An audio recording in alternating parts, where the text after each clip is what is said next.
નમસ્કાર, આપ જોઈ રહ્યા છો નેશન પ્લસ ન્યૂઝ. હું છું હિરલ આપની સાથે. વડોદરા શહેરમાં ઉનાળાની શરૂઆતની સાથે જ પાણીનો કાળો કકળાટ શરૂ થઈ ગયો છે. શહેરના પૂર્વ વિસ્તારમાં આવેલા વાઘોડિયા રોડ પર રહીશો પાણી માટે વલખા મારી રહ્યા છે. સ્માર્ટ સિટી વડોદરામાં પૂર્વ વિસ્તારમાં વિકાસની વાતો વચ્ચે પીવાના પાણી માટે યુદ્ધ જેવી સ્થિતિ સર્જાઈ છે. વાઘોડિયા રોડ પર આવેલા સાહિત્ય ગ્રીન ફ્લેટ્સના રહીશો છેલ્લા 3 વર્ષથી પાણીની તંગીનો સામનો કરી રહ્યા છે. રહીશોનો આક્ષેપ છે કે કોર્પોરેશન દ્વારા જે પાણી આપવામાં આવે છે તે અત્યંત ખારું છે, જેના કારણે લોકો બીમાર પડી રહ્યા છે. 212 મકાનો ધરાવતી આ સોસાયટીમાં પીવાલાયક પાણી ન આવતા વૃદ્ધો અને બાળકોની હાલત કફોડી બની છે. નોકરી કરતી મહિલાઓ જ્યારે ઘરે પરત ફરે છે ત્યારે ટીપું પાણી ન હોવાથી તેમની મુશ્કેલીઓ બેવડાઈ છે. આ વાઘોડિયા રોડ પર સાહિત્ય ગ્રીન ફ્લેટ છે, માં 212 મકાન છે. 2 વર્ષ થઈ ગયા, પાણી તો અહીંયા આવતું જ નથી. ખારું પાણી આવે છે તે પણ આટલા મકાનોને પૂરું નથી પડતું.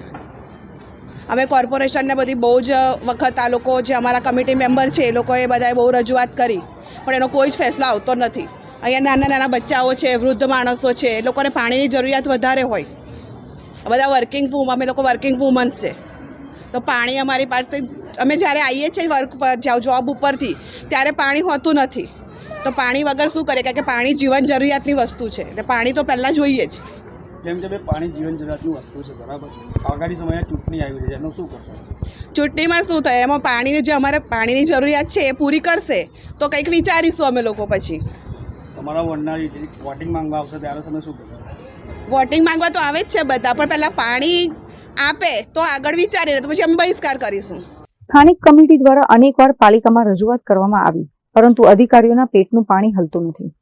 હવે રહીશોએ મક્કમ નિર્ધાર કર્યો છે કે જો પાણીની સમસ્યા નહીં ઉકેલાય તો તેઓ ચૂંટણીમાં મતદાન નહીં કરે અને નેતાઓને સોસાયટીમાં પ્રવેશવા દેશે નહીં. પાણી એક તો અહીંયા ખારું આવે છે, 5500 TDSનું પાણી બોરિંગનું પાણી છે. એ પાણી અત્યારે યુઝ કરીએ છીએ.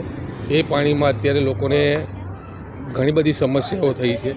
જે છોકરાઓ બીમાર થાય છે, વાળ બહુ મોટી તકલીફ થાય છે આમાં. અને પાણી આવે છે સવારે પાલિકામાંથી 1.25 કલાક જેવું પાણી આવે છે. એ પાણી પહોંચી વળતા નથી. મિનિમમ અહીંયા 1,20,000 લીટર પાણી જો જરૂરિયાત છે પર ડે. તકલીફ વેઠી રહ્યા છો? લાસ્ટ 1.5-2 વર્ષ થઈ ગયા. તો લગીન તમારું કોઈ સાંભળતું નથી. અમે ટેન્કર વચ્ચે ચાલુ કર્યા હતા, આયા પણ નૈતિકભાઈ શાહ છે એ એમણે મોકલ્યા ટેન્કર, પણ પછી પાછા બંધ કરી દીધા એમણે. કેટલી તકલીફ પડે છે પાણી નહીં આવવાની? પાણીની તકલીફ એટલે સમસ્યા તો ચાલુ જ છે એની. તમારી શું માંગ? ઓનલી ફોર પાણી. પાણી નહીં આવે તો પછી અમે આગામી ચૂંટણી આવે છે એમાં વિચારીશું. વડોદરામાં પાણીનો પ્રશ્ન હવે રાજકીય વળાંક લઈ રહ્યો છે. જો તંત્ર વહેલી તકે જાગશે નહીં તો આગામી ચૂંટણીમાં નેતાઓને જનતાના આક્રોશનો સામનો કરવો પડી શકે છે. શહેરના સયાજીગંજ વિસ્તારની ફરામજીની ચાલમાં પણ પીવાના પાણીની સમસ્યા સામે આવી છે. ત્યારે હવે જનતાની પ્રાથમિક સમસ્યાનું મહાનગરપાલિકા કેવી રીતે સમાધાન લાવશે તે હવે જોવાનું રહ્યું. Bureau report, nation plus news, Vadodara. સમાચારોનો સતત અપડેટ મેળવવા માટે અમારી નેશન પ્લસ ન્યૂઝની યુટ્યુબ ચેનલને સબસ્ક્રાઇબ કરો, બેલ આઇકન દબાવો અને જોડાયેલા રહો ફેસબુક, ઇન્સ્ટાગ્રામ અને ટ્વિટર પર.